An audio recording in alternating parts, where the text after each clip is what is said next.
17 तारीख से 23 तारीख गंगानगर और हनुमानगढ़ के दौरे पर हूँ। इस दौरान राजस्थान के यशस्वी मुख्यमंत्री माननीय श्री अशोक गहलोत जी द्वारा जो विशेष योग्यजनों के लिए योजनाएं चलाई जा रही हैं, उनके संबंध में समस्त विशेष योग्यजनों से मिल रहा हूं, जन सुनवाई कर रहा हूं और ये देख रहा हूं कि उन योजनाओं का लाभ उनको मिल पा रहा है या नहीं मिल पा रहा। क्योंकि माननीय मुख्यमंत्री जी द्वारा गत 3 वर्षों में जिस प्रकार से विशेष योग्यजनों के हितों में निर्णय लिए गए हैं, वह एक अपने आप में राजस्थान के अंदर विशेष योग्यजनों के लिए स्वर्णिम काल जैसा है। आप देखेंगे कि अभी हाल ही में माननीय मुख्यमंत्री जी ने इनको बीपीएल के समकक्ष माना है, जिसकी वजह से अब बीपीएल के समकक्ष मानते ही प्रदेश के समस्त विशेष योग्यजन बीपीएल सुविधाओं, जो बीपीएल श्रेणी के व्यक्तियों को जो लाभ मिलते हैं, समस्त लाभ अब ले पाएंगे। और एक बहुत ही शानदार राजनीतिक प्रतिनिधित्व देते हुए एक निर्णय लिया गया कि शहरी निकायों में आपने देखा कि विशेष योग्यजनों को पार्षद के रूप में सीधा मनोनयन भी किया गया है। यह उनके बहुत ही शानदार निर्णय है। इनके संबंध में जितनी भी योजनाएं राजस्थान सरकार द्वारा चलाई जा रही है, मैं हर क्षेत्र में जा रहा हूँ और वहाँ जाकर जन सुनवाई कर रहा हूँ और जन सुनवाई के माध्यम से इनकी समस्याओं का कोशिश करते हैं कि वहीं मौके पर ही इनका निस्तारण हो सके। जहाँ कोई विशेष योग्यजन नहीं आ सकता, सक्षम नहीं है, उसके लिए अधिकारी हमारे वहाँ जाते भी हैं, मिलते भी हैं। देखिए कि जयपुर से मैं जगह जगह जा रहा हूँ, गांव-गांव, ढाणी-ढाणी, जहाँ मुझे कोई फ़ोन आता है तो वहाँ भी मैं जाता हूँ। और जो विशेष योग्यजन आने में सक्षम है कि नहीं सर, हम वहाँ आकर ही मिलेंगे और वहीं हमारा काम करवाएंगे, तो वे आते हैं। सरकार के स्तर पे या अधिकारियों के स्तर पे इस संबंध में कोई चूक है नहीं, सभी संवेदनशील हैं, इसमें कहीं कोई दो राय नहीं है। देखिए यूडीआईडी कार्ड की एक तो समस्या मैंने देखी यहाँ पर, हालांकि कार्ड जारी हो चुके हैं। इसमें राजस्थान में जो हनुमानगढ़ अभी ज़िला है, इसमें 14,000 से लगभग कार्ड जारी, यूडीआईडी कार्ड जो बन चुके हैं।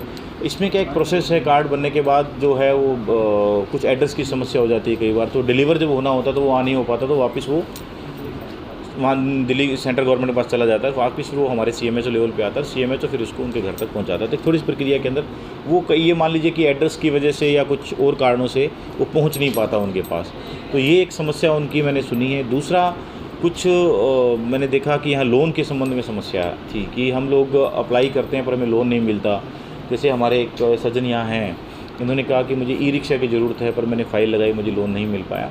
तो उसके संबंध में भी दिशा निर्देश जारी किए हैं, क्योंकि सभी जिला उद्योग केंद्र से भी, रोजगार विभाग से भी और हमारे सीएमएचओ साहब भी यहाँ थे, सभी लगभग विभाग के सभी लोग यहाँ मौजूद थे और जैसी जैसी समस्याएं थी वो हाथों हाथों में निस्तारण करने का प्रयास किया। देखिए फीडबैक तो मैंने हमारी जो आम जनता है उससे लिया है, अधिकारियों को तो दिशा निर्देश जारी किए हैं।